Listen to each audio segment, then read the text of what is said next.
In this module, I'm going to explain to you the basic composition skills that we need to understand to take our photography to a new level.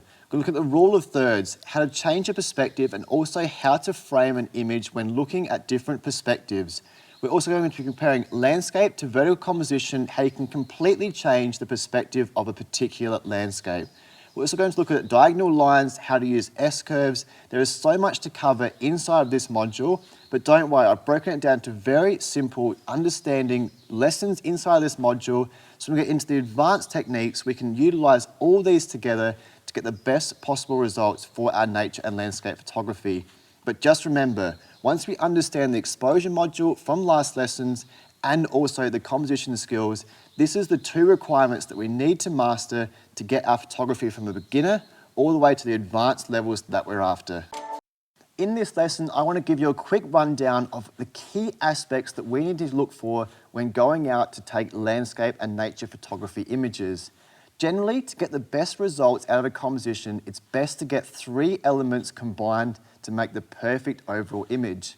And when I say element, I'm talking about scale, light, and how we can utilize these all together. So if we can try and get an image that's got perfect lighting at sunset with scale and a leading line, these are 3 elements that we can combine together to get an overall composition that we're after. Sometimes in landscape photography, we may only get 2 and we can add a 3rd element in. But this is all about basics and advanced composition skills and learning and understanding how to utilize these.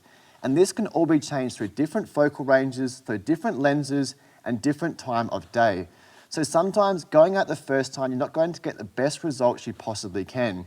That is why it's best to go back to the same location numerous times to work on your composition.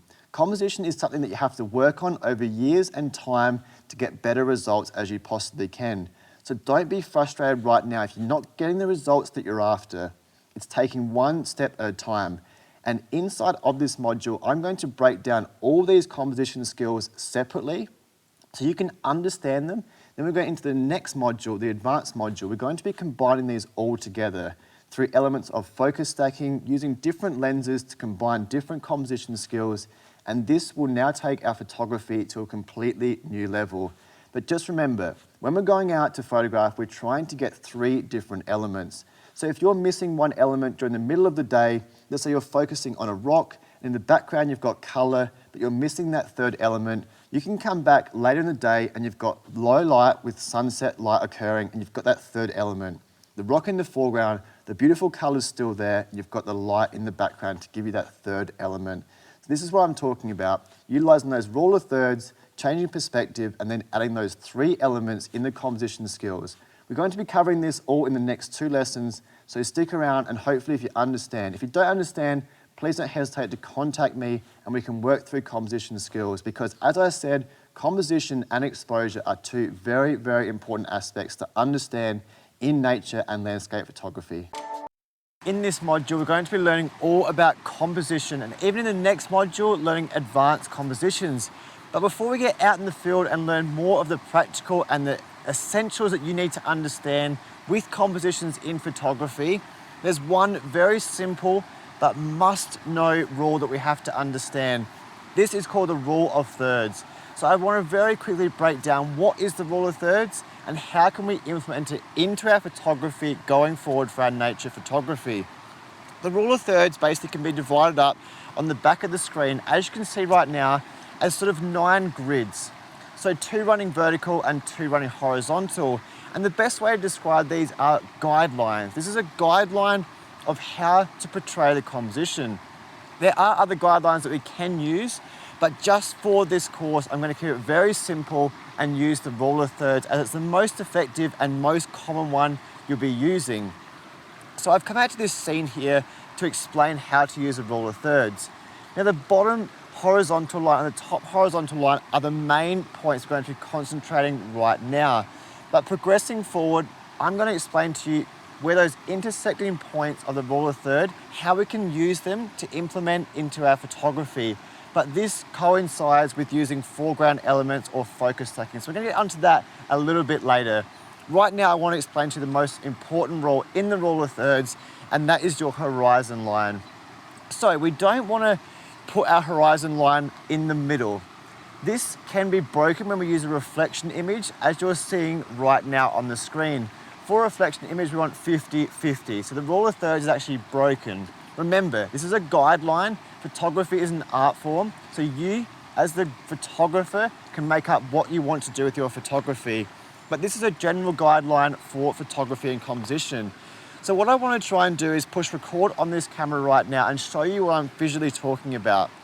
If I'm shooting at 16 millimeters, on that bottom guideline, I want to put what I believe the horizon line is. So we're moving it from the middle to one of those horizon lines in the guideline, so the bottom or top.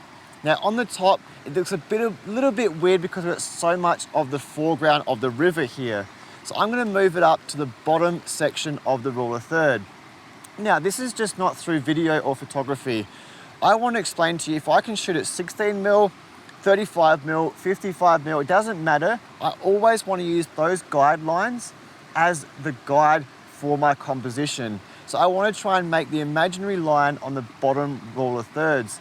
So what I'm trying to do is get 1/3 of the bottom of the river and 2/3 of the bottom, 2/3 on the top, sorry, for the forest here that's changing color. So we can put this into, if you want, 2/3 of the foreground and 1/3 of the sky. That's what we're trying to do, segregate the horizon line on one of those guidelines. This does change a little bit. As I said, for reflection, it changes completely. But also, if I was to flip this into vertical composition right now, and then use a telephoto, so 55 mil, I can now go through and see on the back of my screen that the horizon line or the guideline isn't working out very well because I'm cutting the top of the tree off. So therefore, we want to lose that percentage of 33%, and we might drop down to 25% of the river just to get the top of that tree in. So you can see, we don't always want to precisely follow those guidelines because they are just a guideline. So therefore, I broke it down to 25% of the river and then 75% of the forest in the background. As I said, very simply explained, these are a guideline for putting our horizon line in, but we're going to get more into advanced details about this rule of thirds moving forward in the composition and advanced composition modules in this course. In this lesson, I want to explain to you how to frame an image with a subject now inside of the composition. And this is following on from the previous lessons where I was talking about the guidelines of rule of third. Now, this is also a guideline on how to frame a subject. There are some do's and don'ts inside photography, but we have to remember photography is a creative art form. So we, as the photographer, decide what we like and don't like. And the rules are sort of there to be broken because as far as framing a subject, I said there are do's and don'ts. But later inside this course, we're going to get into minimalist photography and we're actually going to break this rule that we're talking about right now. But rule of thirds, we spoke about those intersecting points on side of the composition itself. Now, with the subject inside the image, now we are photographing this church on a mountain in front of us here, and this is going to be the main subject that I spoke about. So when I spoke about subject, this was also a focusing point. So this is what I'm going to be focusing the subject on. And also we're going to put one of those intersecting points inside those guidelines. Now I don't want to shoot too wide because if I shoot too wide, it's going to leave the foreground inside of it. Although the subject is inside of those intersecting points, we want to make sure we're getting as much in the frame as possible and not leaving too much away from the distracting eye. Therefore, I've put a telephoto lens on, but we don't want to get too close to the subject. If I go to 200 millimeters, you can see you can't really tell about the background now and what its surrounding area is. So we want to find that perfect balance of focal range, also to those intersecting guidelines. That's why it's handy to have different focal ranges. Now, if I shoot at 135 millimeters, have that intersecting point on the composition with those guideline rule of thirds, it's a really good way to frame the composition. Now, once we get further inside this course and learn about leading lines, diagonals, this is going to make a lot more sense and it's going to add a completely new element inside of our photography. But remember now, guidelines and also those intersecting points for that composition work really, really well for the subject. In this lesson, we're going to discuss the importance of leading lines in our nature photography. This scene in front of me, I've got a beautiful little river running directly in the opposite direction from me, so away from the camera here. Gives us a great perspective of a leading line going into the landscape image.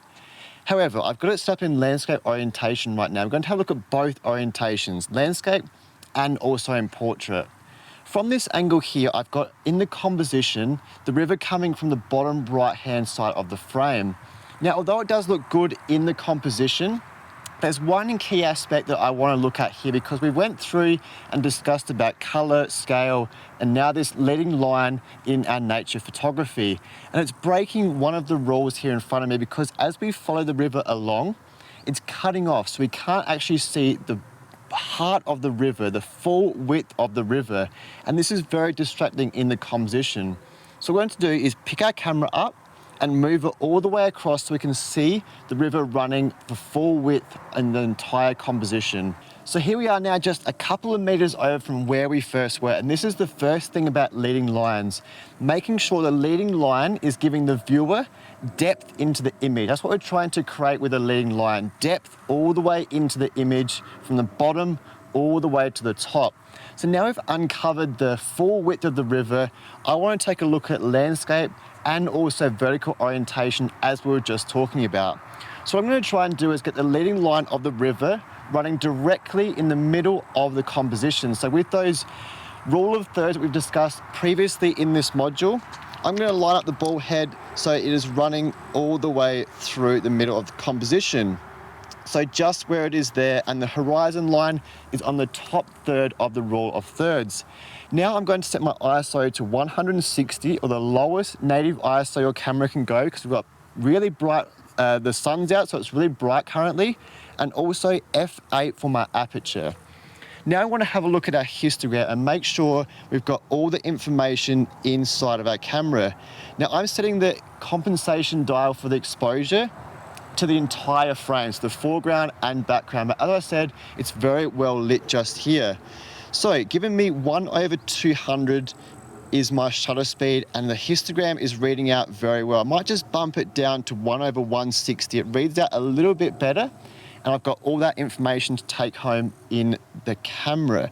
So now I'm going to put a 2-second timer on and just capture that image in landscape orientation. Now, as beautiful as this is, I want to move it to vertical for this situation, because I want to show you, although landscape did look nice, I'm getting a lot of that dead space on the left and right hand side, and because the river is quite narrow, what I can do now is with the ball head, actually angle the camera down a little bit, and it's going to open up the river mouth in front of me and give that viewer all the way into the back of the image. Now with the river, I'm trying to get each side of the bank, so the right-hand side bank coming from the bottom right of the frame and the left-hand side bank on the bottom left-hand side of the frame. So I'm going to go through now and set that up, and that is working absolutely perfectly. So we've got a leading line from the entire part of the bottom frame. Now I want to readjust the polarizer, because we've switched that orientation around. I'm just going to move it to there, and our settings will actually be a 1/200 now. So we're going back just 1/3 of a stop, and that's because we changed it to vertical. We've still got that 1/3 of our rule of thirds as the sky, but it's letting in more light because obviously we've got more sky in the frame. And also down in the initial foreground is actually a lot brighter because the sun's reflecting off the water and hitting into the frame. So now I can go through once again that 2-second timer and capture that image.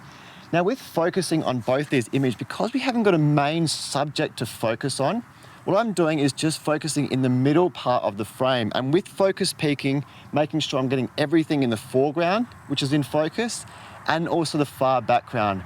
But we want to make sure that the foreground is more in focus than the background, because we're giving that viewer that leading line all the way in. So they want to make sure that is extremely sharp in the foreground, and the background can be a little bit more blurry. But if you have to start up to like f11 to get that bigger depth of frame, you most certainly can.